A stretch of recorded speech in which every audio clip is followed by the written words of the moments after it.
Hello, hello, hello.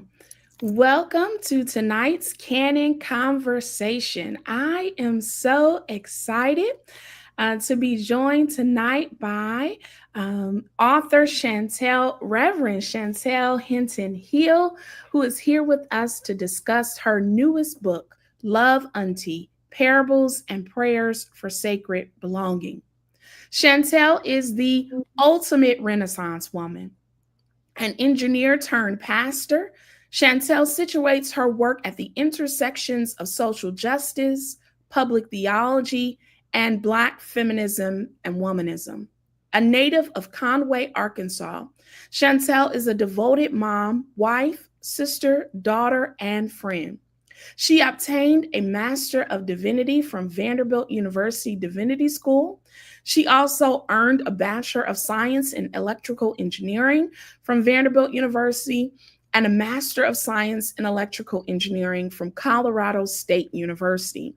She is a proud member of Delta Sigma Theta Sorority Incorporated and the National Society of Black Engineers.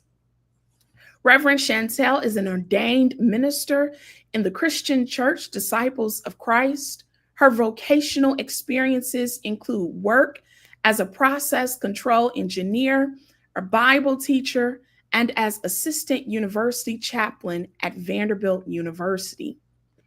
At Winthrop Rockefeller Foundation, Shantell currently focuses on community engagement, faith-based coalition, building, and narrative change to imagine more just communities in Arkansas.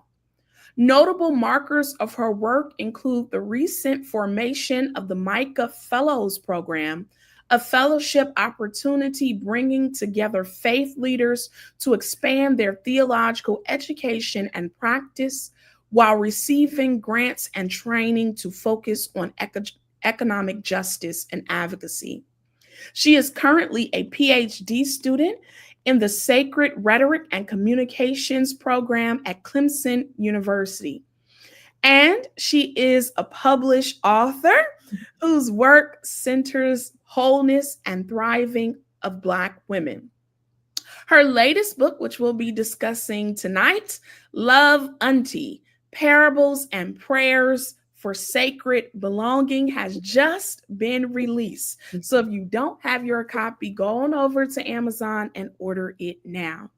Her favorite quote is, "Do the work your soul must have," which was coined by the late womanist Reverend Dr. Katie Geneva Cannon.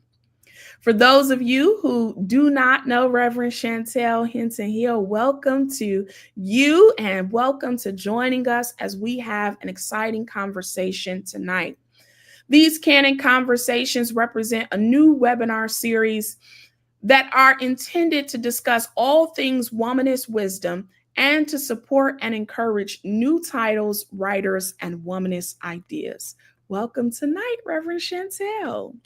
Thank you for having me, Reverend Dr.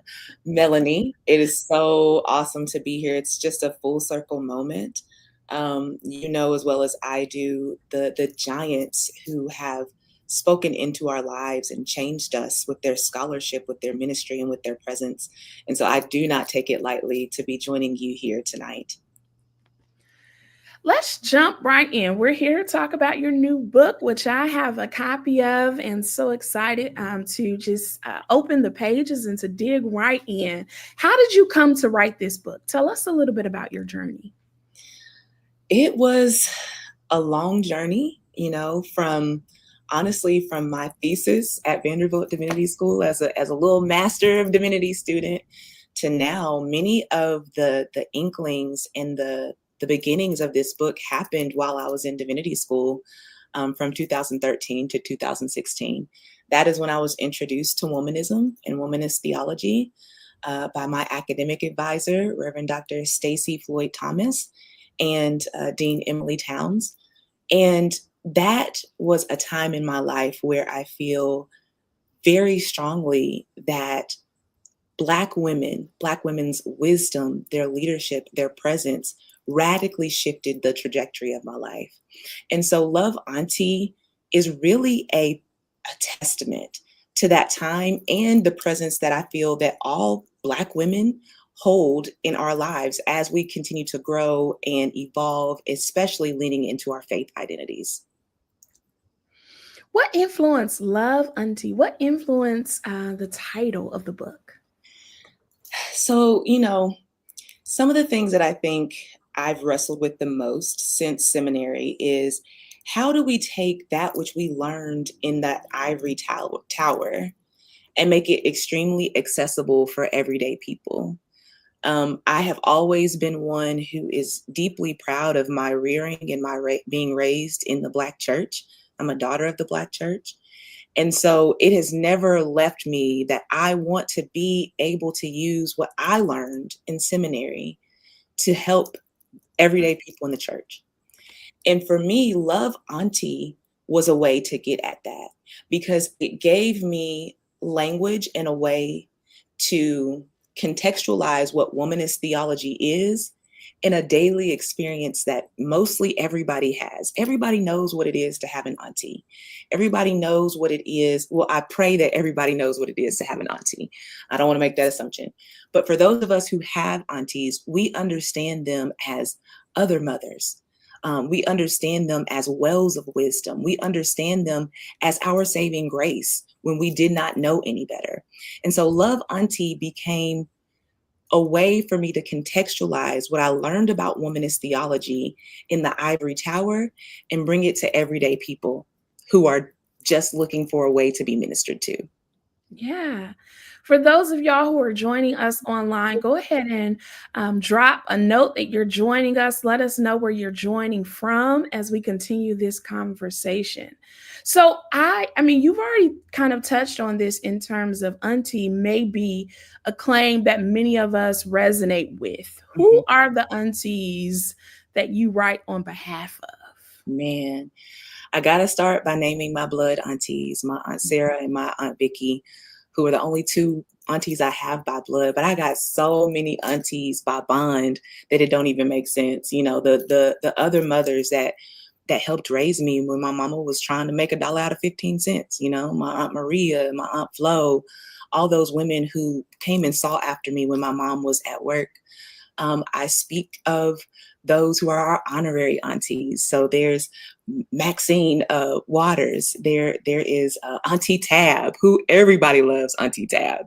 If you don't love Auntie Tab, I got to side eye you.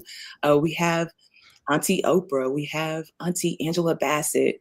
And we have folks who have just continued to, we may not ever actually know their name, but we know that they served a really, really special place in the lives of people in the Bible, people who are integral to who we are as Black folks and as Black women. And so I write on behalf of all of those folks. I recognize that Auntie can kind of generate that kind of phrase, both commendation, but also kind of challenge and controversy. Yeah. How does your work in this kind of Love, Auntie, in many ways, how does it push back or even address ways in which those controversies and challenges, exist against the moniker of Auntie? Yeah. Thank you for asking this question. Auntie is a very loaded term. We understand because of the history and legacy of chattel slavery and then Jim and Jane Crow segregation, that many Black women were tasked with watching white people's babies. And they oftentimes were given the moniker Auntie. And that wasn't necessarily a badge of honor. That was something that was forced upon Black women by people who enslaved them and caused them harm. However, I think in true womanist ways and womanist fashion, Auntie has been reclaimed and you're seeing a resurgence of this Auntie culture. It's the way in which, when Angela Bassett was not given that award, I don't know if it was an Oscars or a Grammy a couple of years ago, and Michael B. Jordan walks up on stage and he says, "Hey, Auntie," it's a head nod to this very cultural understanding of the type of love and wholeness and just warmth that Black women bring into every relationship, every space that they enter. And so in the book, I do a little bit to try to explain the historical significance of why Auntie can be rife with complications, but how for our purposes, I want it to be a space of love and honor and not of harm. Mm-hmm, mm-hmm. The second part of your title is Parables and Prayers for Sacred Belonging. And let's talk about this concept of sacred belonging. What is sacred belonging? Why is it necessary in this contemporary moment? Let's go on and call a thing a thing. I have a whole section called Call a Thing a Thing that, was coined by Auntie Ayanla Van Zant. We are living in very challenging times. And last week, we were all captured and taken by news of the political environment and election results. And it was a really challenging week for many, many, many of us. What we watched in this last political cycle, and we can talk about this for a long time, but I'll try to keep it short. We saw the weaponization of a certain brand of faith that excludes others and only welcomes certain folks that don't look like you or me. And so sacred belonging, for me, is the counter. It's the foil to this brand of Christian nationalism that prioritizes whiteness, that prioritizes maleness, that prioritizes heterosexuality. Sacred belonging is a space for you to reconcile that there is a faith that makes room for everyone. It makes room for all of who we are, especially those on the margins. And so I really began wrestling with this idea of sacred belonging after I too had to move away from a brand of Christianity that said that women have no place to lead in the church. Those types of damaging theologies really run rampant in our church spaces, in our belief systems, and sacred belonging is trying to push back against those kinds of beliefs. Yeah, I really love that. I mean, in many ways, I just fell in love from your kind of contents, table of contents, and this way in which you call these sacred belonging commitments that you say as truth telling is spiritual discernment, tribe is sanctuary, tears are salvific work, and transfiguration is social healing. How did you come to these commitments? Well, I, again, just have to give credit where credit is due. So much of how I understand womanism and womanist theology pedagogically, I learned from my advisor, Reverend Dr. Stacy Floyd Thomas, and I also learned a great deal from you, to be honest, in taking what womanist theology attempts to do and turning it and really evolving it and stretching it into ways that are accessible for the time we are in now. And so the sacred belonging commitments that you just read are evolutions of the four womanist tenets.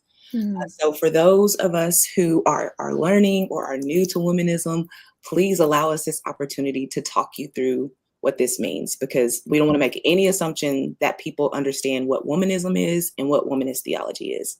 So help me though, Dr. Jones, if I get to skipping parts, okay? We go do this. Okay, so in 1982, Alice Walker wrote this book, In Search of Our Mother's Gardens. Alice Walker sounds familiar to many of you because she is the person who wrote The Color Purple. And from that book, In Search of Our Mother's Gardens, there is a 4-part definition of womanism. And the definition is beautiful. I encourage you to go read it. But from that 4-part definition, these 4 tenets of womanism and womanist theology were developed and created over time. So people like Reverend Dr. Katie Geneva Cannon, Dolores Williams, Emily Towns, Stacey Floyd Thomas continued this trajectory that Alice Walker started. Those 4 tenets of womanism are redemptive self-love, traditional communalism, Radical subjectivity, and critical engagement. Those are the 4.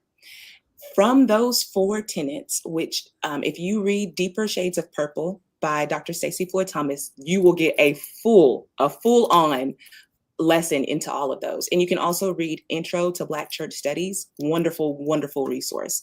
It talks about those tenets in full. I developed those into these sacred belonging commitments, just taking them a little bit of a step further from those tenets as they were defined by folks like Dr. Stacey Floyd Thomas.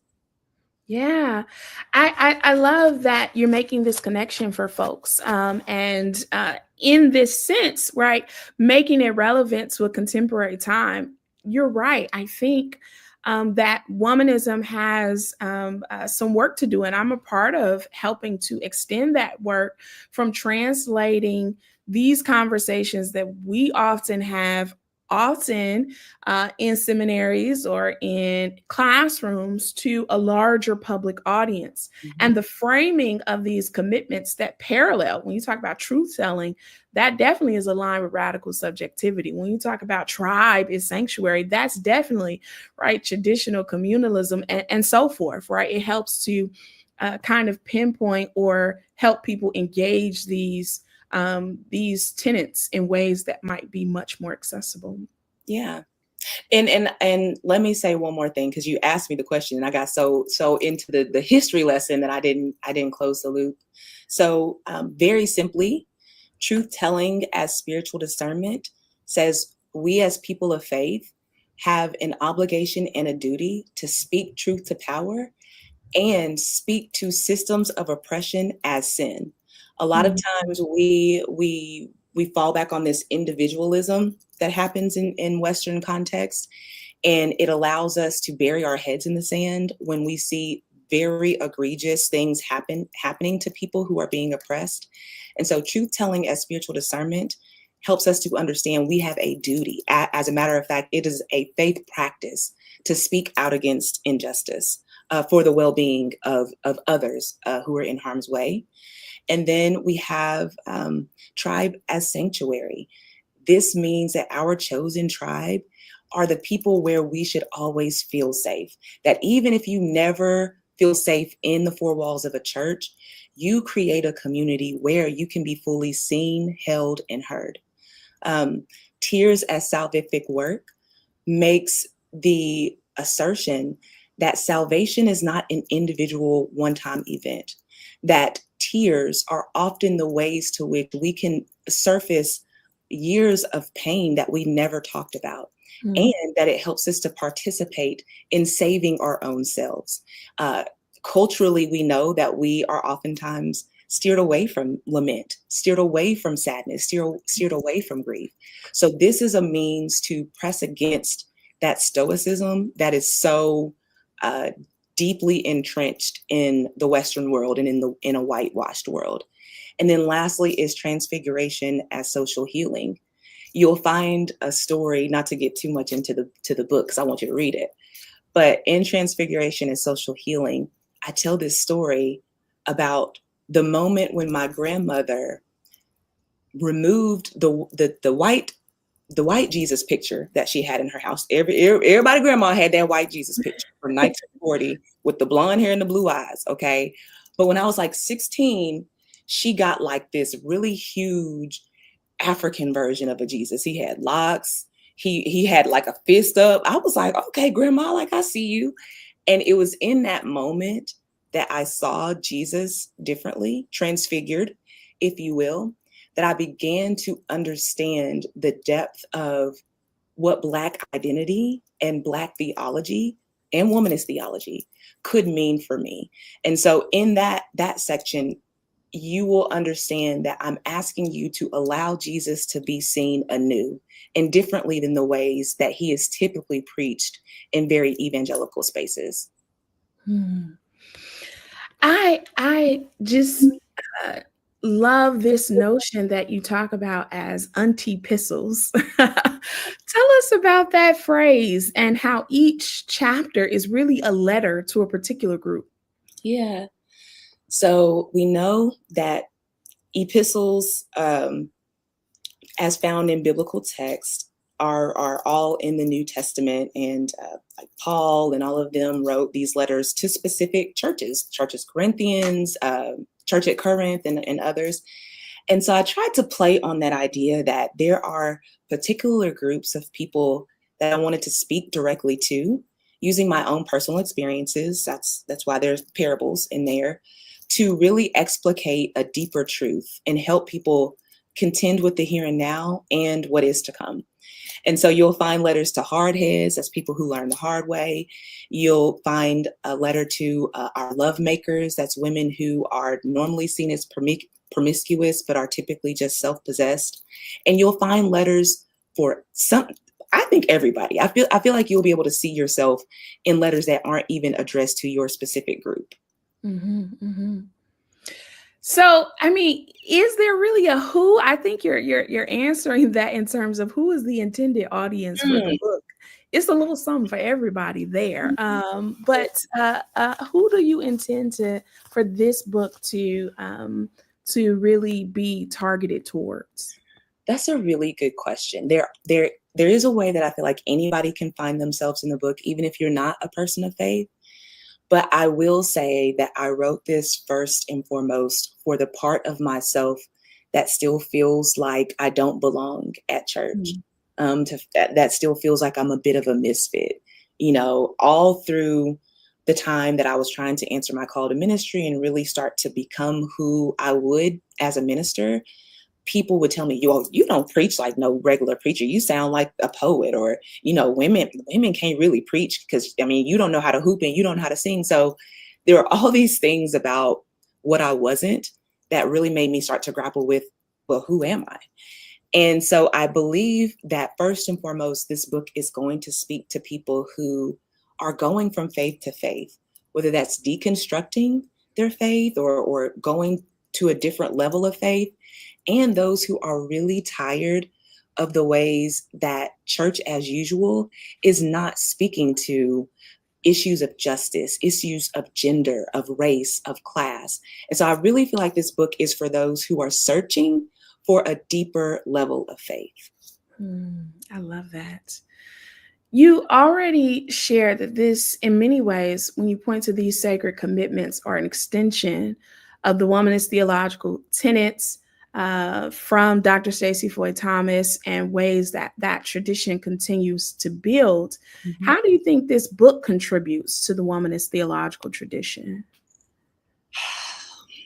I hope that it's going to be on bookshelves and, it's going to be on the womanist syllabus. I love that y'all have that womanist syllabus that y'all keep in touch, keep just evolving over time. There's a lot of us, sis. There's a lot of us right now who are doing this public wrestling. Your book just came out. We have Bishop Hersey, the Nat ministry. Yes. The Christy, the one that was on your show last week. Yeah. There are a lot of us right now who are doing this deep soul level work, in the words of Reverend Dr. Katie Geneva Cannon, that it's going to free our community. It's going to free us first, and then it's going to free the rest of our community. I hope that this book is a part of that canon, that when you couldn't get the answers that you needed at church, or you didn't have the language, that it's going to give you room to explore in a non-judgmental way. And so, yeah, I just hope the book is just like a soft, warm hug to everybody who needs it.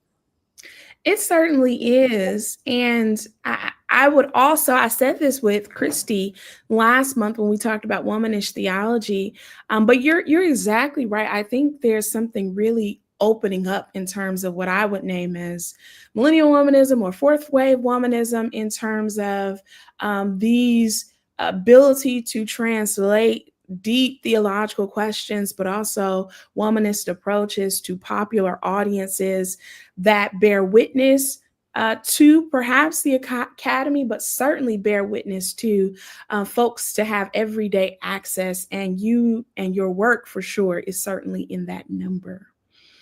Thank you. For those of y'all who are joining online, I see you, Lisa from Maryland, and Karen from Charleston, South Carolina. Go ahead and start dropping some questions that you might have for Shantell as we continue, so that we can take some questions from the audience as well.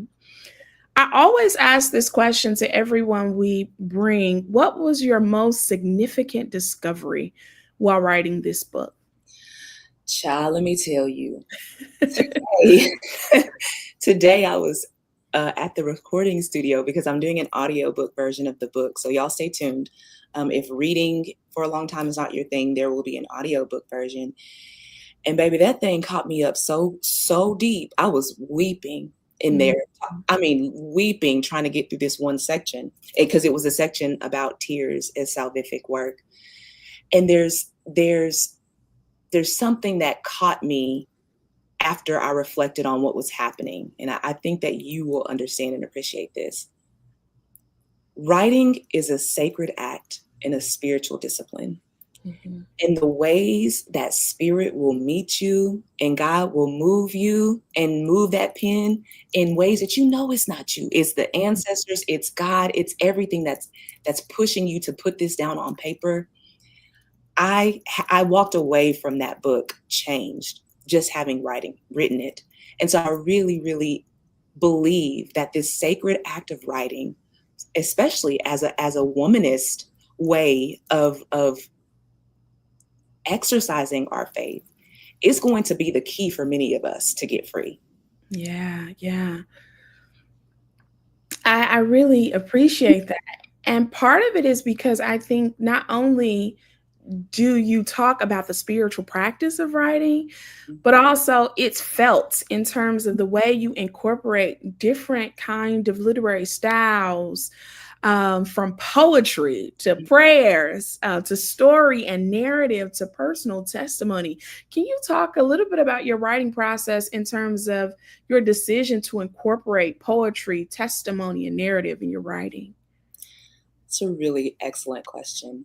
I think it speaks to the lineage that we belong to. I mean, gosh, I remember the first womanist literature as ethics class. And that is when I was introduced to Toni Morrison. You won't believe this. I never read any Toni Morrison all through high school, but I went to a white high school. Never read it in college because I was in an engineering program. Never read it in my first master's program because I was still in an engineering program. So I really didn't know who Toni Morrison was, for real, until divinity school. And so reading her and reading Gloria Naylor and Octavia Butler and just all these people, beautiful Black women who come from this tradition of understanding spirituality as central to who they are, but writing as an outgrowth of that. I felt like I needed to play in that space. And so poetry was a way to do that, for me to meet myself, to understand versions and parts of me that I never knew existed. And that was really, really special. Prayers and litanies are in there. And that is to speak to the very people who are used to reading prayers and doing litanies in church spaces. And then you're going to find porch talks in every there are four porch talks.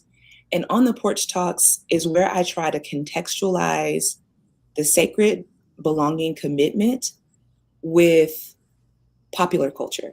So you're going to see references to Sister Act and Sister Mary Clarence, and you're going to see me talking about Meg the Stallion and Lizzo and all these others, because one thing that I think we as millennial womanists are taking very seriously is tackling class dynamics with our work.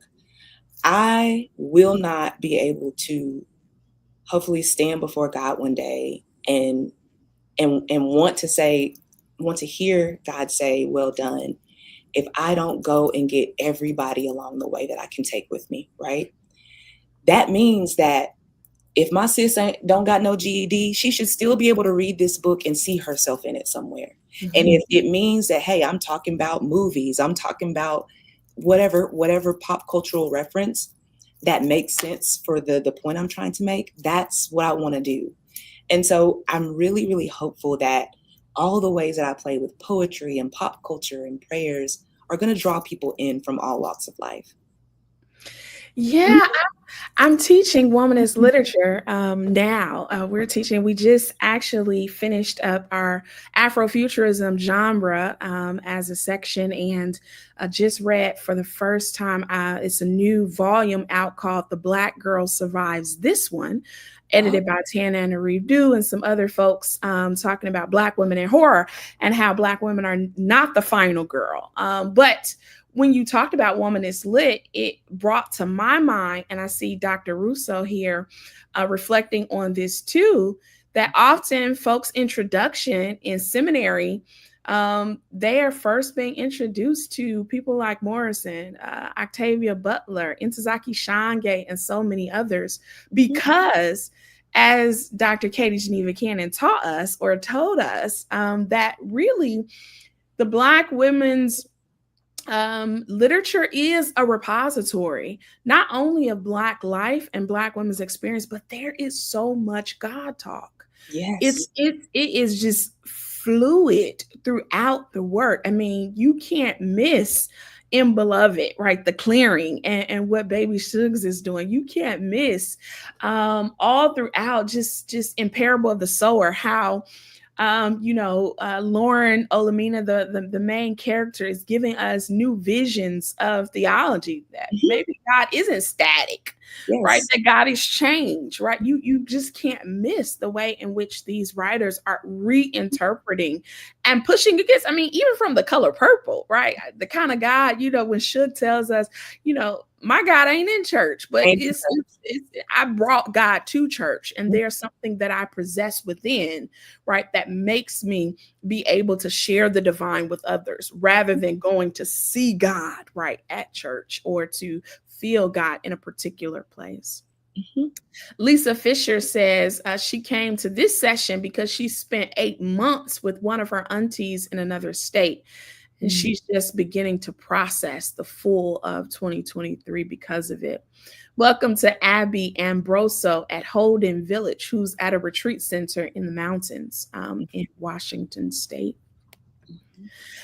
I really love, as you've already said, this gift I think that you give in terms of both prayers and prompts. Mhm. How do you see this work as possibly useful in congregational or educational or even small group settings? Yeah. Truth is, I'm tired. I'm gonna say it like that. Options are few. Yes, yes. Truth is, I'm tired. Okay, and as much as I love our church spaces. I love the Black church. I love what it offers us. I love the training that I received there from many a Easter speech and Christmas play.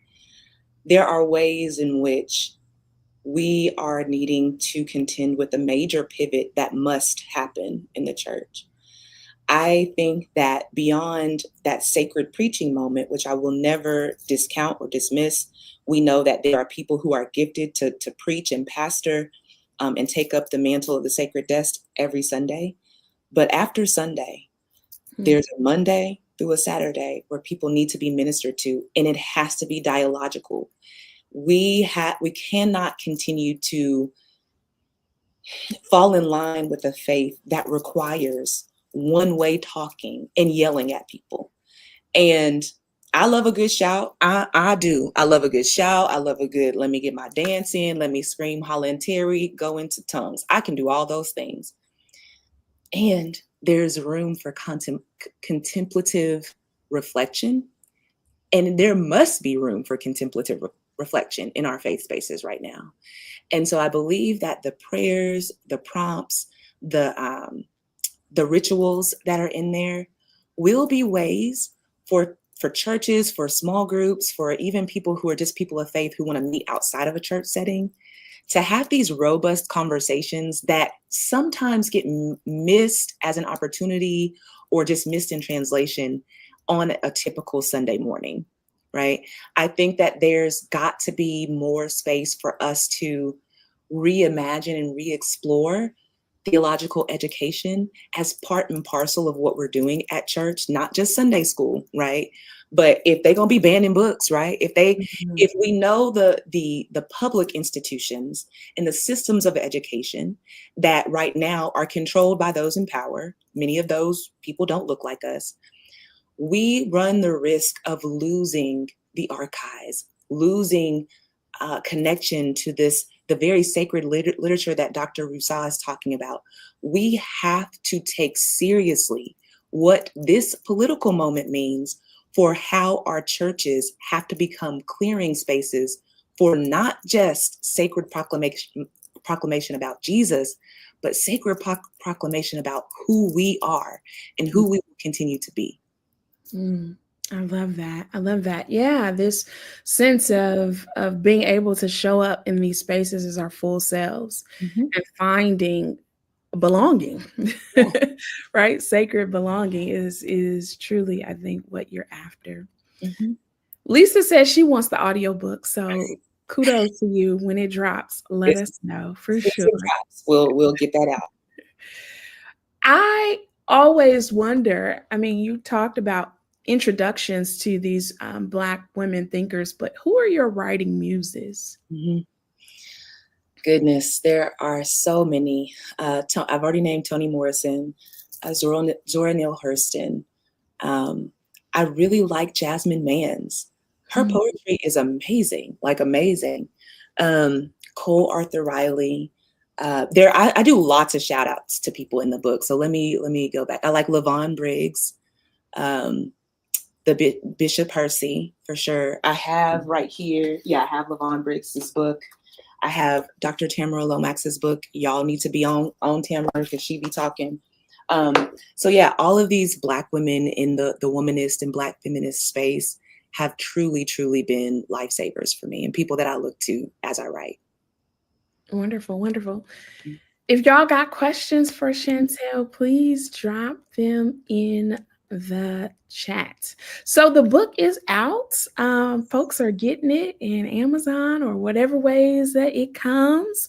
Yes. And it came out, I think, what, November 4th ish? Yes. The day before that hellish day, it did. It Thank did. God it came out the day before. It Yeah, yeah. did. Right. So you didn't have to mark that day as a part of the publication day. But I mean, how does it feel that these words are now out in the world and you're able to share something, a project that you've been working on for some time with the rest of us?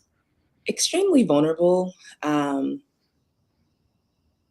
I had a lot of hesitation about it at first because there are so many deeply personal stories in there, but I believe as biblical scripture attests that people are delivered by the word of our testimony. And so I am very excited about it being in the world. I will name that, like, as we're literally in real time watching Black women be like, y'all got it. Like, we gonna fall back on this one. I do think it's a good companion for this very guttural rage and maybe unspeakable grief that we're experiencing right now. There's lots of good stuff in there that helps maybe tease out what some of us are feeling but haven't been able to put words to. And there's lots of little funny parts in there because I used to be very awkward and nerdy. So there's like a lot of stuff in there that will make you laugh too. And so I really am hopeful that people will pick it up and really be comforted by it right now. I can definitely say just, I mean, from the copy that I've received, I was like, it was such a breath of fresh air. And creative and intentional and thoughtful. And I just am so excited that it is here and that we get to talk about this amazing and powerful work. Y'all put questions if y'all got for Shantell so we can Well, engage some of y'all. Yeah. want to know, Doc, there is another conversation happening literally right now that has Bishop Hersey on there. So I ain't mad at people. If y'all are watching her, I get it because we do need to be prioritizing rest right now. And hopefully y'all catch this on the YouTube when it's uploaded. So Absolutely. Well, my question that I always kind of end our conversation with is what is your key takeaway or enduring hope for this book? Gosh,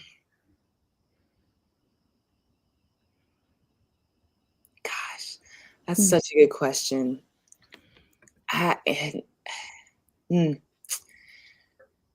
Sacred belonging is something that Dean Emily Towns said to me in passing one day. And I don't remember exactly what she said, but she was talking about how too often we use our faith as a weapon, and wield it over people, and we hold on to it so tightly that we cannot see it as a gift. And it is a gift. It's such a gift to be able to walk through this world as we know it and have faith, and hang on to faith. And so my hope is that we will spend the time necessary wrestling with what it means to have in our possession this sacred belonging that did not come only from us. It's certainly something beyond us that's accompanying us, in the ways in which we have agency to shape the kind of faith that we want to have.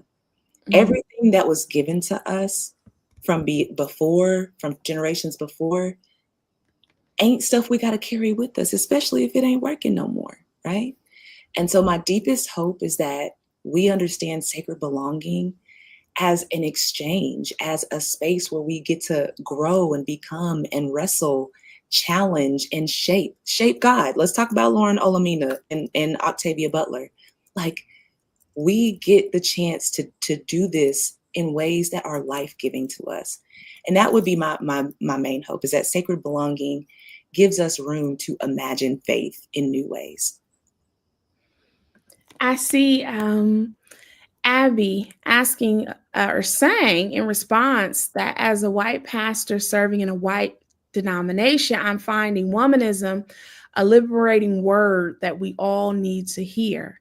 Thank you for doing this deep soul work, and that she is here to co-labor for a more loving world. Dr. Kim Russo asked that we drop in the chat. So I'm going to ask our tech people to drop in the chat a link to Love Auntie so that you can purchase it and get access to the book so that you can have it as well. And if you are joining us tonight, we also want to drop a survey so you can give us more information on how we can do this work together and better well. Thank you, Shantell, Reverend Shantell, for joining us. Thank you for your work and your witness. You are an exceptional, gifted, amazing thinker, writer, and lover of Black women and Black folk. And so for that, I want to say thank you. And thank you for joining us tonight to talk about your amazing book, Love Auntie, Parables and Prayers for Sacred Belonging. Thank y'all. For those of y'all who are joining us tonight, go ahead and get the book and get the audio book when it comes to. Make that investment in yourself. If you can take a moment just to help us know how to improve these conversations so that we can continue to offer content that matters, please go ahead and fill out our short survey to help support us. Thank y'all for a wonderful night. And thank you again, Reverend Shantell. Take care. Thank you.